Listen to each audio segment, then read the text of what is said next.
moved into the Osborn about 7 months ago, and we strongly support this project. We moved into one of the garden homes in the independent living part of the Osborn, and we're very happy.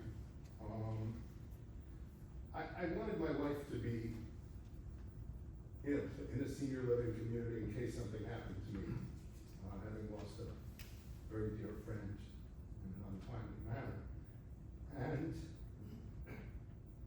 And it's important to us that the Osborn continue to evolve and modernize to meet our needs, as well as the needs of the other residents. So my feelings are somewhat parochial about this.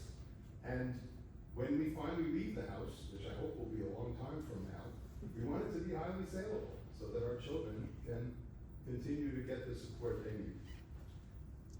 So, as was just said, we know there's going to be disruption, there's going to be noise. You know, construction projects inevitably come with disruption and noise, having done many renovations over the course of my life in Westchester and Broad. But I'm confident that the Osborn will manage them responsibly and properly, as they've managed everything else in the 7 months we've been there. The Osborn is a good community citizen, I think, and we all need this project to succeed, both for the benefit of the Osborn and for the benefit of the overall Rye community. So my wife and I strongly support this project. I'm not sure what else I can say, but thank you for your time. Thank you.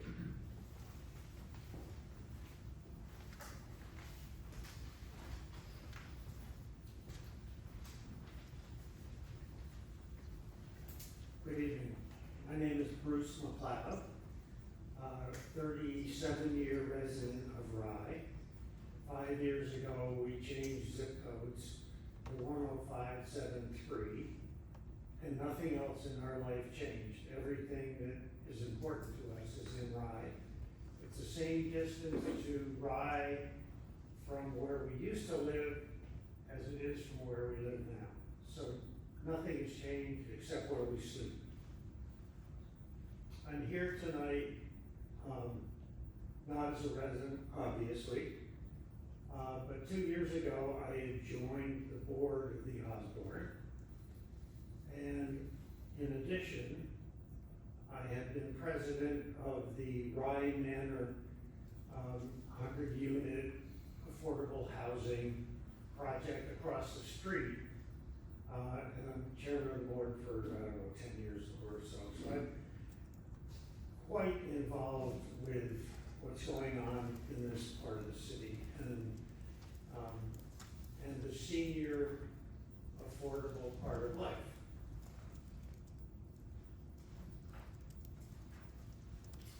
I was recruited to the board because I have a 40-year career in real estate development. All sorts of real estate development. I understand the process, I understand the approval process. Among the sins of the past, I guess it's not a sin in this case, I built the Westchester over at White Plains. And so I know the process, and the thought was if I joined the board, I could be perhaps helpful in dealing with the approval and the development of a plan. What I found out when I joined is that they don't need me at all. They have actually a wonderful team of professionals. They have a great design team. They have great engineering expertise. And so, Matt, good news is I can't bother you much. And I don't have much to offer except editing around the edges. I'm here not to talk about that. You all will work out the water issues and the drainage issues and the parking and the traffic and the tree coverage. You'll work all that out. That's your job. What I want, I think everybody understands, which I've come to appreciate better now of my close involvement, is that the Osborn is 30 years in need of an upgrade and a redevelopment. They, in order to be the exceptional operation that they have always been in the industry, they need to get with what people expect now in senior living community. If any of you want to know what that is, I suggest you go to the Broadview up on Purchase College, and you will see what people have as an alternative today. And it's quite different than what Osborn has to offer. And this whole plan is about providing public space and the amenities for the residents and for the future residents that will keep it competitive. I don't think people in Rye begin to appreciate, I certainly never did, how exceptional an operation this is, but if you, within the industry, they get the highest awards possible. I don't think that can continue along the path of not modernizing and changing what they have. Here's another big reveal. Half of this project could get done and be totally successful to offer all the different amenities and some additional housing and go on and say wonderful. If anybody came in to take over this project, the first thing they would do would be knock down the original building. This whole project, the other half of this project, is all about saving the original building. The two wings on the north side, 123 units, if we can sell those at the price that we think we can afford to build a new assisted living building and completely renovate the original building, put in all new infrastructure within the building, and have it still there. And so I think from a community point of view, preserving an exceptional operation is a big motivator, and saving the original structure is a worthy thing to do. And most developers would not do that. But fortunately, this is not about making money. This is about preserving the heritage of what we have received as a community. And I think everybody would also be well served if they spent a little time to understand how much outreach comes from the Osborn. They don't run around the community and boast about all the things they do, but their incredible number of hours of community service and healthcare that they provide. And I think from a community point of view, which I know is not the point of this meeting, but it's worthwhile saying, that from a community point of view, this is extremely important, because if we don't get to upgrade and modernize this facility, it's not gonna be a pretty long-term road for the Osborn, which would be a crime for the city. Thank you. Thank you, Bruce.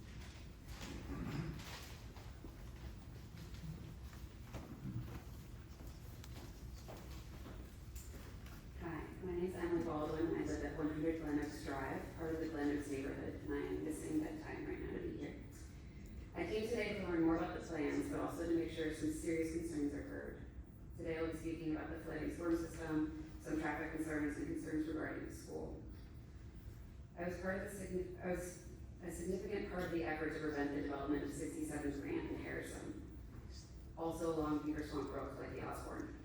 One of the great things that came out of that effort, aside from us getting it rezoned, was the collaboration the community experienced and the collective realization that water has no respect for property or municipal lines. When properties in the Glen Oaks community flood, it is mostly due to the stormwater system getting under pressure. I myself was 38 weeks pregnant, desperately trying to clear the storm drain outside my house during Ida. It was not clogged, it was overwhelmed. That is the exact same storm sewer line along Coolidge that the Osborn overflows into, as the gentleman said tonight. I very much respect that the Osborn has very recently taken steps to prevent runoff, that we used to see shooting off the wall at the field. I have my own videos of it. The storm drain system for the area's lowering elevation from Osborn is under incredible pressure every time it rains, and it cannot handle it. The Glenmix community is the Osborn storm overflow via the storm sewer system, as they said tonight. Meeting standards or even beating standards is simply not enough because the system is just completely overwhelmed and outdated. I ask for creativity from the community and Osborn when thinking about how they can go well above and beyond, so as to not cause further harm to neighbor properties. There can even be investment by the Osborn into the storm sewer system outside of their proximity, so as to help alleviate some of this pressure. We are more impacted by gravity, as they said. My second question is regarding, it's more of a question, the volume of vehicles, specifically the construction vehicles, during the construction period, as our adjoining neighborhoods and streets can't accommodate those, to physically where the trucks, all the worker vehicles will be parking. I think y'all remember when the St. Regis construction was happening and there was all the parking along Finland Parkway outside of Westmead. I'm particularly concerned about the construction vehicles and the pickup trucks, given the size and their vantage point, given the number of children that are walking along those areas. I don't know if anyone's ever seen just the density of walkers going to the school. And so I'd ask for there to be significant consideration as to where the construction vehicles and the worker vehicles are entering and exiting the property. Because for example, it looks like that Boston Post Road entrance and exit that's basically unused right now might be a significant use, and there are a lot of kids walking there. And if I could interrupt you, they have said all parking will be on the site of the Osborn, and that all construction vehicles will be going through the main gate. Through the main gate. So you can see it's to the right hand side. So for the main gate. Yeah. Okay, cool. That is what they have represented. Great. And then lastly, I have concerns about the impact of the construction on the Osborn school environment, including noise and air pollution. For context, I have a new kindergartner at Osborn and a daughter who will be joining in next year. That is to say that my children will be hearing every bit of construction noise and breathing in the air for the entirety of their elementary school careers. Some older residents might minimize that as just some noise, but it'll be at that point, by the time they finish fifth grade, the majority of their lives. So I just think that we shouldn't be flippant about that as a community. Again, I ask for creativity, see where the Osborn can minimize the impact to the neighboring school by concentrating work that will have the most impact to periods where its students and teachers are not there. Thank you for your consideration. Thank you.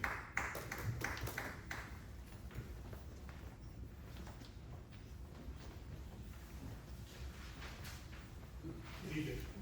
Jim Watson, 120 Old Post Road. Just a brief comment on the traffic issues. The studies I've seen, what I've heard talked about, is mainly traffic around the Osborn School, which is understandable given the history of this project and what the concern was previously. I guess my question is, has there been the impact of the surrounding roads been looked at? I've heard last meeting, people that walk on their parkway, go down Playland Access Road onto Field. But when they come back, they're going Playland Access Road up to Old Post Road to get on to 95. And the intersection of Old Post Road and Playland Access Drive right now is often backed up through back towards West End. So I have not heard any studies or analysis of what the additional impact will be on what I consider an already bad situation. And I look back, I'm living in St. Regis. I'm not representing the board. I'm here as a resident. But I look back at how the Osborn viewed the St. Regis project, and one of their concerns was traffic. And it was described as the concerns about traffic impact relate to the current unsafe conditions on the Playland Access Road and Old Post Road.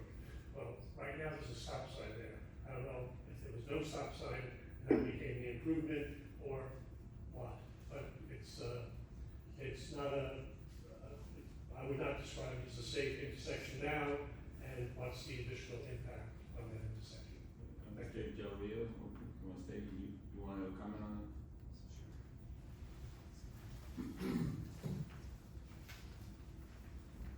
So I'm not quite sure what the question embedded in there was, is it to look at that specific intersection? Yes. Have we looked at the traffic impact? I know we're worried about Osborn Road and Boston Post Road right at the school, which is a very valid concern. Have we looked at the traffic impact of all the vehicles leaving, making the going Yes. north on Field Road, Cleveland access, where they will headed, what the impact of that will be on the current conditions, which at times are already problematic. Right, got you, okay. Thanks for the clarification. Yes, we did look at it, as you saw in the diagram, we've assigned the trips throughout the roadway network. And, you know, it's a game of, numbers with the distribution, right? So even though there's 37 trips coming in and out, and that is in and out. So then you know, typically, let's just do a little math, you know, 60% is going in, 40% is coming out at any given time. So they're going in different directions, some of them are going north, some of them are going south.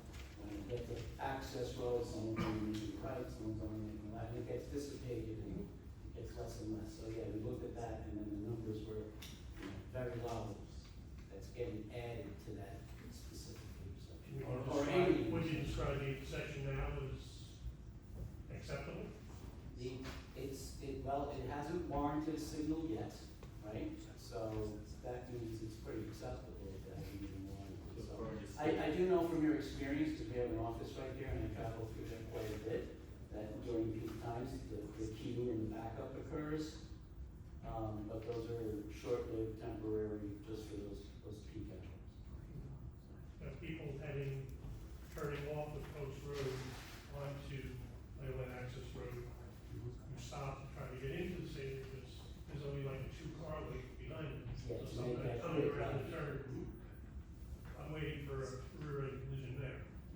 Yeah, we hear that. We hear a lot about, you know, the phrase not saying waiting to happen. Well, it hasn't happened, so Right. until we start seeing those patterns and those things, then we can react. And until then, it's hard to, you know, do anything. So, you know, unfortunately, they went through this process, and that's where the driveway ended up.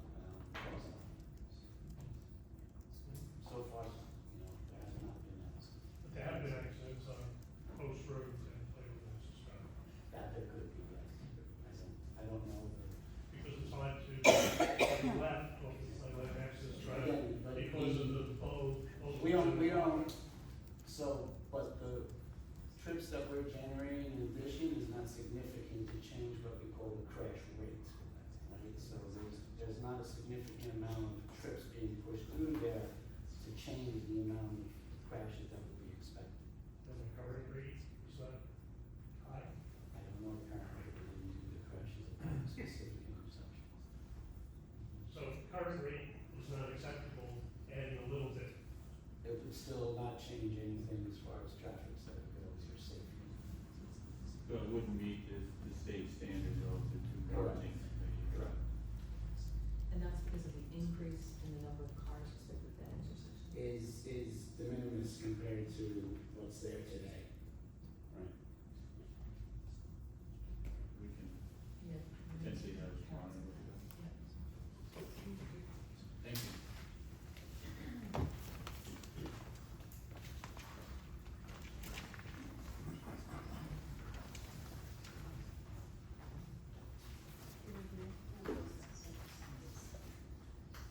Chairman, members of the Planning Commission, my name is Mary Ann Haynes, I live at 2 Coolidge Avenue, and again, I represent a large number of concerned Rye residents. A local news article reported that traffic was the chief concern of Rye residents who commented about the proposed expansion of the Osborn. A local resident implored the Planning Commission to take a hard look at the traffic issue, because when you get down to it, it's about how a neighborhood is going to be impacted. Would it surprise you to know that that is an article from 1993? For over 30 years, members of the public have had the same concerns. That person was correct. It was the impact upon the community as a whole, our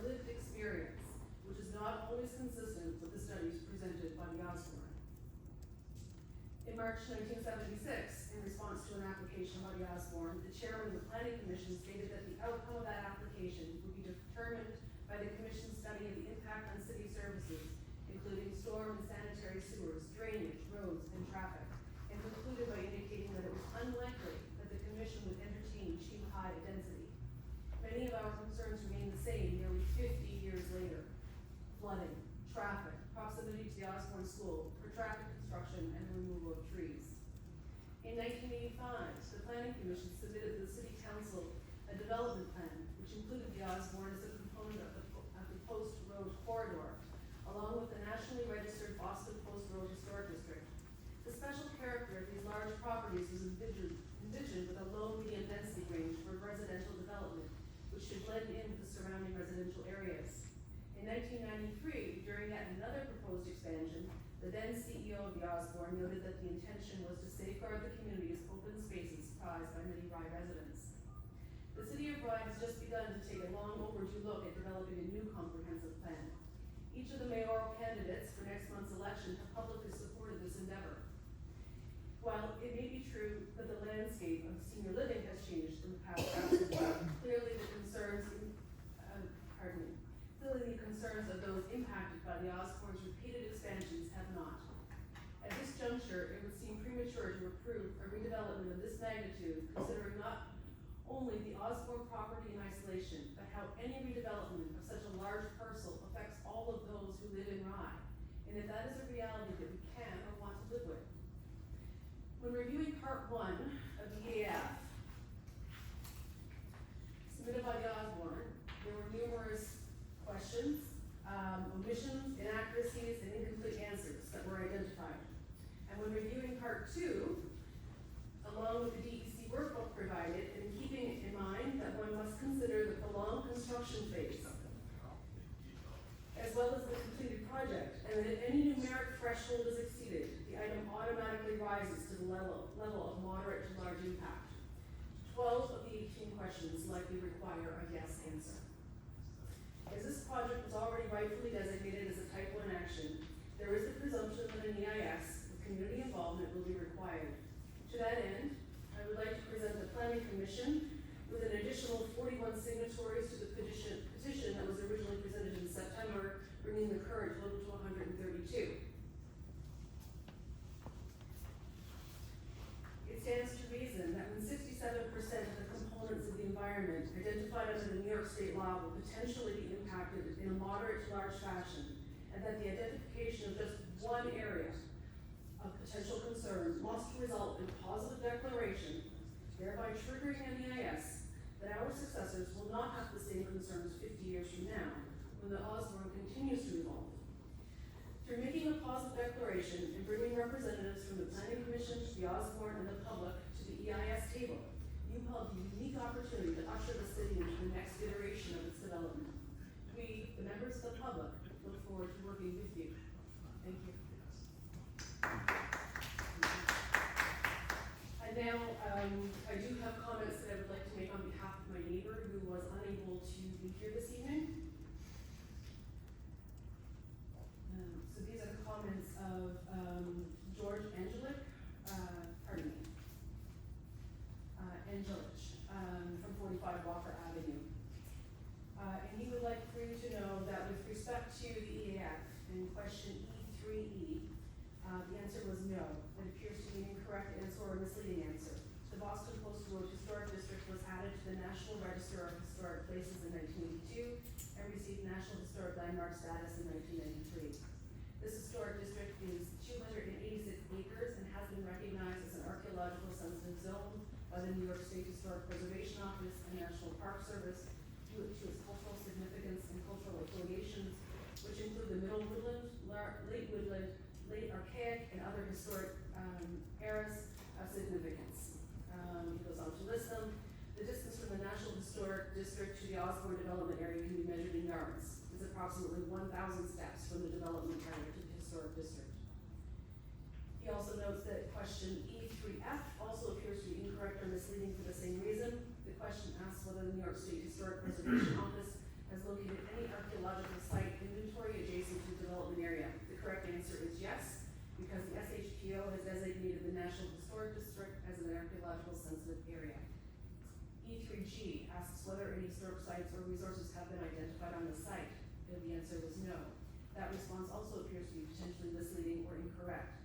The Osborn's own historical narrative explains that it was the site of numerous original homesteads owned by Rye founders. The Rye Record reported on June 4th of 2015 that the Osborn is built on Thiel's Hill, land that belonged to Rye's oldest families. The Mead farmhouse from 1681, Purdy House from 1740 were just two structures known to exist on the site and had historic significance.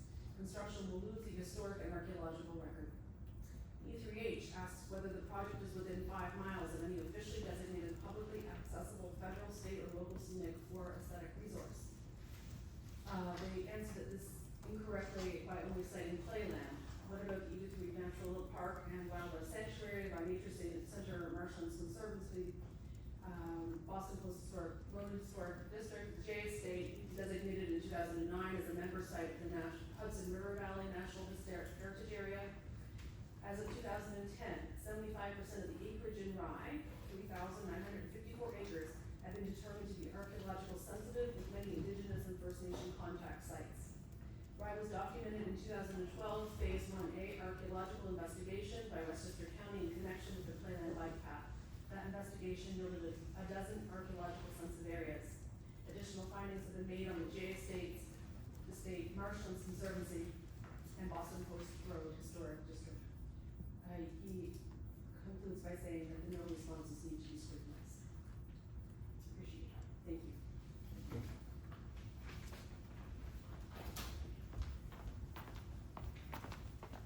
Anyone else in the public wish to speak on the application?